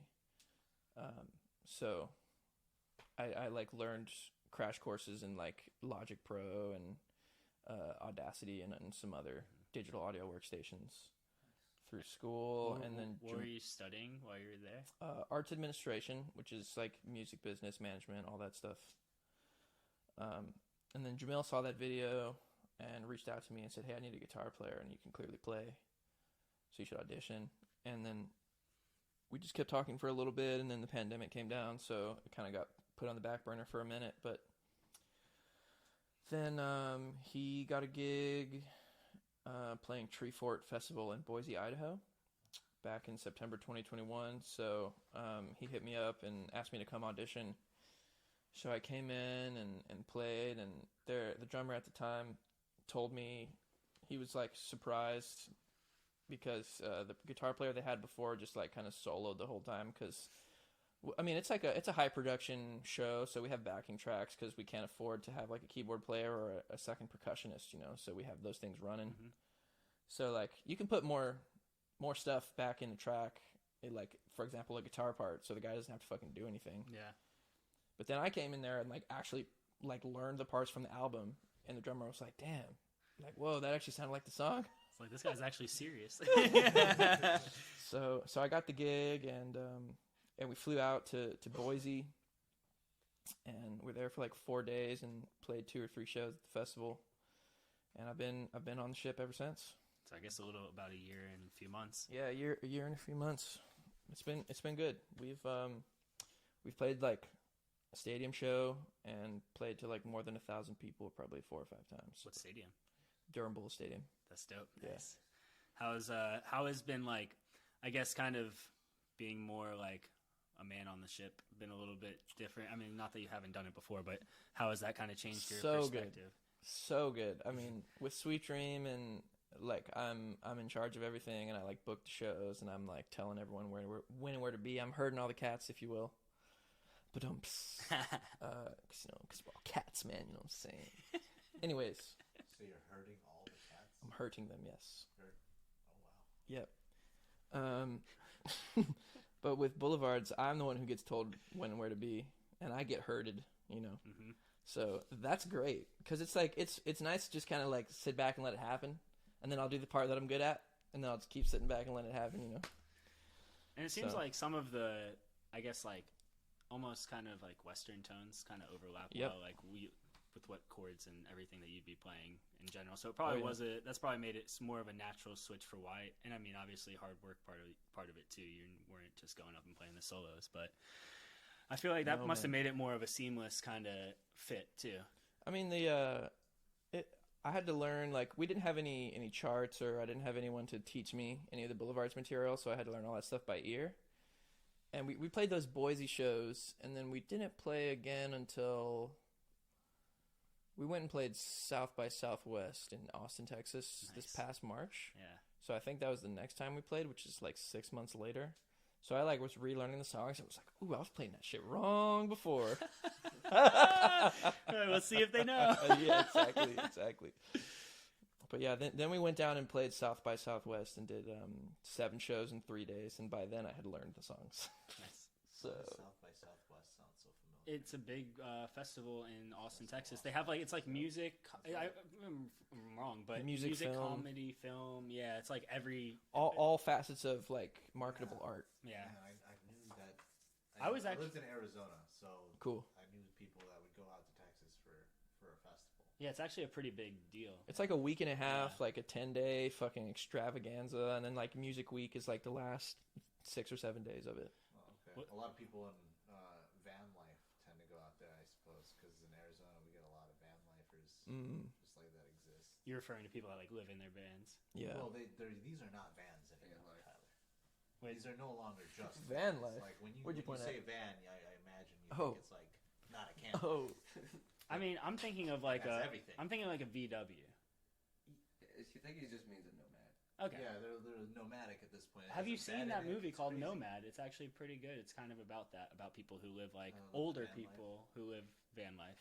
But, yeah, Yeah, that's why it was familiar to me. Because I knew a lot of van lifers that were going to this South by Southwest. I mean, they've got like 20 venues in a proximity of like 15 blocks in downtown Austin. So it's like, and some places that are just bars become venues for this purpose, you know? yeah. Erect a stage somewhere, put a little PA up. So like, it was crazy, and I was rooming with a guy who had sleep apnea, so I didn't sleep at all. I don't know if you guys know about that. Well, it's like, did he have to wear the mask? He was raw dogging it, man. He was Oh, he He's was an- raw dog in life. He's then. an amazing drummer, but he has no rhythm when he's sleeping. Oh. Did you think he was dead at any point? Yes. That's why he was so awake. Actually, the truth is, it was all 5 people in the Boulevards party in one hotel room. Oof. And this drummer loves to starfish, so he's like, I'm either gonna sleep on the floor or I'm gonna get an entire bed to myself. And there was like 2 queen beds. He got a bed. So I was like, I'm about to sleep with Ramon because he's my bed buddy. You know what I mean? That's the Torah pairing right there. Yeah. That's my comrade. You know what I mean? I'll fucking rub butt cheeks with him all night, no problem. Shout out to Ramon if he listens to this. Thank you for being butt buddies with me. So was everybody in the morning just like, did you also not sleep last night? Well, okay. Degenerates. Yeah. Okay, Just a bunch of degenerates. I'm not gonna say who it was, but I was wide awake, just like laying into the dark, just looking up in one of the beds, and someone who was in the other bed, Xavier ended up on the floor because he was like, I'm either getting the whole bed or the floor. So he's like, fuck it, pillows on the floor, which probably didn't help his sleep Yeah. apnea at all. But I sleeping on the hard floor. in the Lawnmower on the floor. in the dead of night, like 3:34 in the morning, like I'm just awake in the dark, and I see one of my bandmates jump out of bed like lightning quick, run over and like shake him, and then like levitate back into bed and pull the covers over, and then X just like sits up, and I'm just like, okay, finally, I'm going to sleep. Yeah. I got like 15 minutes before this man falls back to sleep. But, I mean, so you played. I have a lot of different venues. I guess. Like, what are some of your just favorites that you've performed at? If it can be for a variety of different reasons. Let me shout out some NC venues. Yeah, do some local ones. Yeah. Love the Poorhouse. That's where we're playing tonight. Adam Leinstadt over there hooks it up fat for Sweet Dream. I'm such a big fan of him, and I think he's a fan of us as well because he keeps bringing us back. Yeah. I mean their staff is so killer, and it's like such a perfect size venue because they have an upstairs, and if the upstairs is open, the capacity is like 290, 300, but if the upstairs is closed, it's like 175 or 200. It's tight down there. It's Yeah. nice. Yeah, it's great. Let me think. Shout out to the Monstercade in Winston-Salem. I don't know if you guys have been there, No. It's one to put on the bucket. but they're great. It's like a 50 person capacity room maybe. So like you get 30 people in there, it looks fucking packed. Oh yeah. Big good time. Yeah, it's gonna be fun. I actually like the smaller venues, honestly. Yeah. For that reason. Yeah, the intimacy is great. I just played there. I'm in this thrash metal band. I just played there a couple of maybe like 10 days ago. And it was like cold as shit outside, but it got hot in there, and we like took our shirts off, and all like 25 people were moshing, so it was a great time. Oh yeah. Let me think. What are some other venues I love to play? Let me look at my tour routing coming up, because I'm sure I've booked some places I like.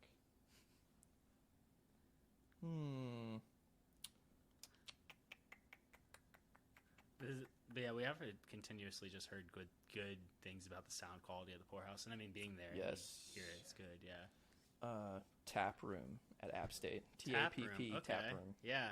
I had a brief interlude at App State along the ways. That was the Appalachian State.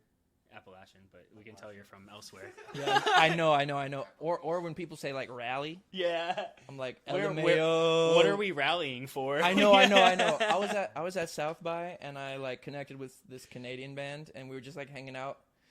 And I was like, yeah, I'm from North Carolina. They're like, oh, rally?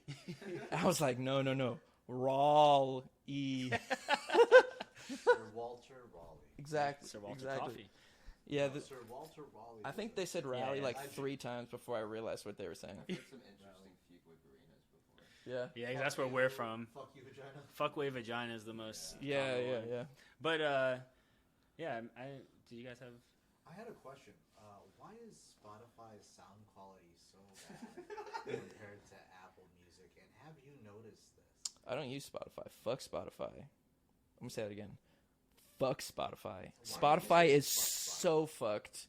They are fucking artists. The fucking royalty payout is a fucking scam. I swear to God. I feel like guilt and embarrassment that my music is on Spotify, but it only is there because that is what I need to be doing right now to like maybe get playlisted and break somewhere. That'd be fucking amazing. But like, dude, Daniel Ek, fuck you. I hope you hear this, and I hope you feel bad about yourself because you're a terrible person. Is that the head of Spotify? Yes. For listeners at home, he ripped off his shirt and just went off here about Spotify. We just had to cut and start again because I hulked out. He destroyed a table, but quietly, so that But- it made no But I noise. mean, that is obviously pretty much every artist that we've talked to. I mean, Yeah. is going to have the same. But I think the audio thing is in particular. I mean, because we listened on both Spotify and Apple Music today, and Apple Music was just Same album. Day and night. day Yep. and night. Same Yeah. album, just completely. But how do we feel about Bandcamp? Oh, I love Bandcamp. Oh, okay. Dude, Bandcamp is socialism, bro. You love socialism. I love socialism. Bandcamp is great. They support their artists. They take 15% flat. And you get 85%. And when they do the Bandcamp Friday, which is usually once a month, which is the first Friday usually of the month, they'll let you get 100%, Lucas pumped his fist. which is fucking awesome. Which is like so cool because it's like, I mean, they're giving artists the platform that they should have, and I only wish that like Bandcamp streaming, I wish they would like have a more accessible and ubiquitous streaming platform because I would much prefer the sound quality and like culture of Bandcamp over Spotify. I think kind of part of the thing with it though is like the way because you can only listen like one time through, right? To like It depends. I set my stuff for 3 okay. times through, and then it asks you to buy it. Because I mean, at that point, you probably should, right? Yeah, like, right, I mean, exactly. so I think like that's probably part of maybe, And all the Sweet Dream shit is like $5. yeah. Like, And a lot of some people, it's $5, and then you can pay. I don't know about yours. You can pay as you. I think I make my shit like $5.89, so the 89 cents is like the 15% Oh, that perfect. Bandcamp takes. Then I get $5. And I mean, because like the thing, So if you get a $5, I mean, That's right, that's you right, get that's a lit, $5. that's Yeah, right. I'll 'Cause give with you a $5. 4 for 4 at Wendy's, bitch. Come I mean, on, I'm eating. 4 for 4. I mean, I'm Jesus. eating, and then I have a quarter left You have over. $1. You Well- still have $1. Well, the thing with that don't is- forget about taxes now. I forgot about that. you can actually track it, whereas like Spotify, I feel like you can't even. You see, I guess how many streams a song gets, whatever. Yeah. But like to know how that actually correlates to money, I think you don't know. You really should be Well, worried about actually, money. Well, I'm not. I know. Look. I'm just saying in general. But Let's like, look. but if you're making music and you're putting it on Spotify, it's fucked that you shouldn't be worrying about money because this is a company that can pay Joe Rogan $100 million. They are just You know, fucking like- wiping their asses with $1 bills. Did Yeah. they actually pay Joe Rogan that amount of money? I'm for 10 years. That happened? Yeah, he's only on Spotify. Spotify is for listeners and Bandcamp's for Yeah. artists. Yeah, but the thing is, Spotify is for students. People just but the thing is, if you only use Spotify is for bitches. Spotify is not for audiophiles. yeah, It's audiophiles with a PH, like people who like high quality sounding Yeah. stuff. no, it's To be not clear. good quality. Audio, Um, or Spotify, I think is just for the people who are trying to get it the cheapest and just don't give a fuck. Yeah. For the people who are like the top 100 Yeah. songs of the month type list. Oh yeah, because I guess it has that Only little shit that. students that are studying that download playlists from Spotify and have. Well, that's fair. Yeah, when you don't can have make the no same- money. You can make the Yeah. same playlist on Apple. True. Right, but you get a student discount on. For making a playlist? No, on You do on- Spotify. you do on Spotify. Oh, Apple. okay. You do on Apple too. Apple has a student discount. They must, right? I mean, it's from like $8 to $5, but still. All right, so It's $3 for Spotify. I have made. Let me see where Spotify is. I'm looking at my distributor where it tells me how much money I've made. Where is Spotify? Well, Apple Music. Apple Music, I've made $17.34 in the past 3 years. Spotify, I've made $123.31 in the past 3 years, and Sweet Dream has probably like 50,000 streams, give or take total, maybe like 40. So that's kind of, let's see. You can make that sell. Let's just the ballpark album 3 times on- 45,000 divided by 123, or other way around, right? $123 divided by 45,000. You can put your merch on there too. I'm rocking shy of 0.003 of a cent per stream, Jesus, which is insane. like, A little under minimum. which is like just on the legal side of getting robbed, Yeah, frankly. It's a little under minimum wage, is what Lucas said. Yeah. Barely. it's under prison minimum wage. I mean, not that but just saying, it's not. It's good. just like, it should be 1 cent a stream. I think that's Yeah. reasonable. And I think if Spotify goes under because of 1 cent a stream, then fuck them. Yeah. Fuck them. I mean, maybe if it goes under because of 1 cent a stream, then that says that that their model is not working. Yeah. You can develop a different model. Yeah. Like, that's the thing, is that it's not only one. This isn't the only option. And I think that sometimes the dialogue is like, oh, well, it's this or that, and it's like, well, maybe it's kind of the actual. It's kind of like a system argument, right? It's like a social institutions kind of thing. Yeah, businesses aren't for the people; they're for the businesses. They're for the businesses, They're definitely. for profit and to keep money flowing, which increases the value of the dollar, right? I just feel like streaming in general is a lot less valuable than it used to be. I mean, remember we used to pay a fucking almost $2 for one song True. Yeah. on iTunes. You pay $1.69 for a Right. banger. Yeah. Yeah. And then you're going to listen to it. That's what you're going to do. Oh, a yeah, bunch you're of going to listen to times. that 20 times in a row. Yeah. If you wanted to hear a fucking new album, you go buy it. Go to Walmart. Yeah. Go to the Yeah. store and buy it. That's the only way you listen to it. But I'm a vinyl head, so. No, YouTube to that's MP3. after. See, I was doing that back in like elementary school, and it had like a little had an MP3 player that was like a USB drive with a little screen. Mhm. You know what I'm talking yeah, about? I had one of those That too. was the Yeah. original- Oh, yeah, oh, yeah. it. That was the MP3 player. That Yeah. was the beginning of music. That was pre. That was pre iPod. It was Yeah, like and- between. And you can like hear the pixels. You know? Yeah. You're just like, wait. I remember this part of the music video. Yeah, he's opening the door. Yeah.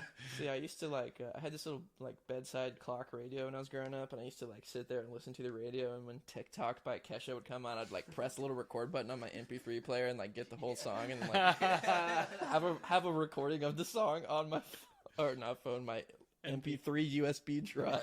I wonder if TikTok like makes Kesha any money. It's spelled the same way, right? I know It is spelled the same That's way. fucked up. Maybe she was like a prophet and we weren't listening. Yeah, maybe we just didn't interpret the song the right way. Clearly. TikTok On the music. clock. On the clock, and it is on a clock. Gonna TikTok. make this beat rock, I want to say. No. What are the lyrics? Wait, She we'll may get have been this. Telling us the future. Yeah, we got to look because 'em up. we weren't listening.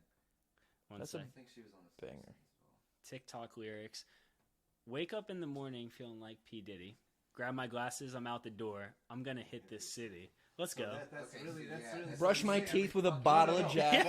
But if we take it that it's not actually her, that this is a personification of someone who's going to do something terrible to the city, this becomes a much darker line, right? True. Wake up in the morning feeling like P. Diddy. Is this an African American person? Is she saying that? P. Diddy, Puff Daddy. Oh no, this is dark. Is she saying P. Diddy is going to commit an act of terrorism upon the city? This is a very Very literary analysis. you know. Yeah. We I have mean, to look into the moral standings of P. Diddy and see if he's ever done anything bad to the city. yeah. I'm just imagining. We'd find out. Kesha singing this with her Correlation eyes there. rolled back in her head like an oracle.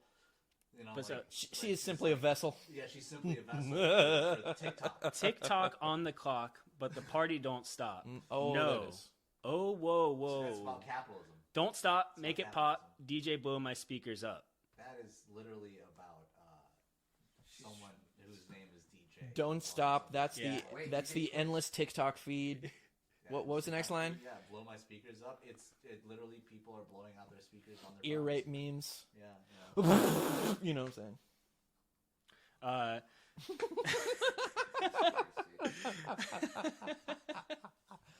I know we've all been there. Like, opened up some shit with some headphones on. I was like, Oh yeah, that shit hurts. It's deep fried. It's a deep fried sound. Why is it spicy? Yeah.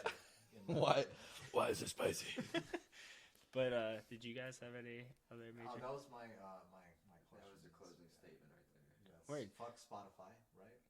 Fuck Spotify, and then anybody want want from Bandcamp if you can. Bandcamp Yes, Fridays. we need to uplift. anybody want to shout out? I know that the holiday hangover is going to be done by the time we publish this, but go next year, 4th annual holiday hangover, December 26th at the Poorhouse. Fingers crossed. Mm-hmm. That's December 26th, 2023. Don't get your calendars fucked up. But if you want to shout out anybody, anything, any upcoming stuff, any, you know. Yeah. Okay. Well, I'm gonna read some stuff off my phone. That's where the info is. So, Sweet Dream's got a bunch of stuff happening. I just finished the next Sweet Dream album. It needs like one or two songs need like one mix thing changed, and I'm gonna send it to mastering. So it's like on the precipice of being done, and I'm gonna give it the college try yet again, try and get signed. But now I've got a lot more connections, and like through doing things with Boulevards, shout out to Jamil and all of them. I've met a bunch of like industry people, so I feel like I have one favor from a lot of people. I'm just gonna pull them all at the same time, see what happens. Yeah. Is that how you get the favors? You gotta. This is how you get You shook their hands. Everyone who was listening at home, you shook their hands to get the favors. That's right. That's all it was. That's all. And so I'm hoping that we're gonna be able to put out some music by the summer, but we'll see, because sometimes label stuff takes a long time. But we've got some dates coming up. January 6th, that's a Friday, we're playing at Monstercade in Winston-Salem. January 7th, we're playing at ETC, or Etc., which is a club in Greensboro. Mm-hmm. And my birthday is January 5th, so it's going to be a little like birthday weekender kind of thing. And then in February, we're doing an NC tour, and we're coming back to the Poorhouse February 4th. We're going to be playing with Daddy's Beamer. Okay. I feel like tours a lot. Seeing them. Oh yeah, they're popping. And then Feb 17, we're playing in Greensboro at Etc. again. Feb 18, we're going to Wilmington, playing at The Place, which is a new club. Feb 19, we're in Asheville at Great Wild Nowhere. Feb 20 and 21 are yet to be confirmed. And then Feb 22, we're in Boone at Lily's Snack Bar. Oh, great. And Feb 23, we're in Boone again at Tap Room, which those venues are right next to each other, but there's no proximity clauses in Boone. So it's great way to make a little bit of money and kind of have a day off. It's just to play twice in Boone. Hell yeah. And then we're coming back to Raleigh February 24th at the Night Rider. And I just got an email about, I thought it was a booking. Let me see. I might have one more to announce. Oh. Breaking news.